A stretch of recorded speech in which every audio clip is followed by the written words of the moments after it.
قبل ما نتكلم عن ازاي تميز الحب الروحاني، لازم تعرف ان مش اي حد بيقولك انه بيحب فيك روحك يبقى هو ده حب روحاني. لا، الحب الروحاني مش كده خالص.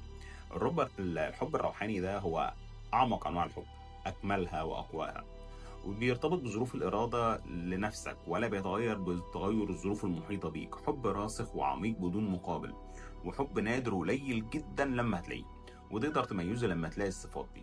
رقم واحد، علشان أسهل عليك الموضوع كده، لو انت من نوعية الناس اللي بتلاقي نفسك بتحب الشجر والبحر والطيور وكل حاجة حواليك بتشوف فيها جمال معين كده، فانت احتمال تدخل مرحلة من مراحل الحب الروحاني. غير كده لا، مش هتعرف توصل لمرحلة الحب الروحاني دي.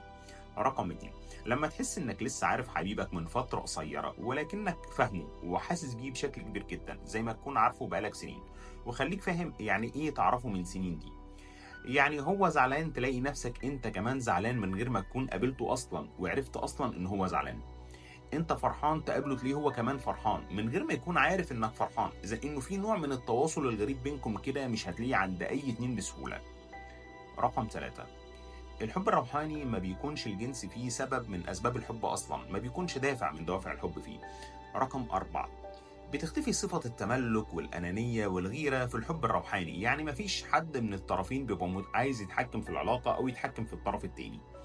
رقم أربعة، الحب الروحاني مفهوش تعلق، يعني مفهوش حزن مثلا لما أجيب حبيبك أو يبعد فترة عنك، مبيبقاش فيه التعلق بالطرف التاني بالشكل الكبير.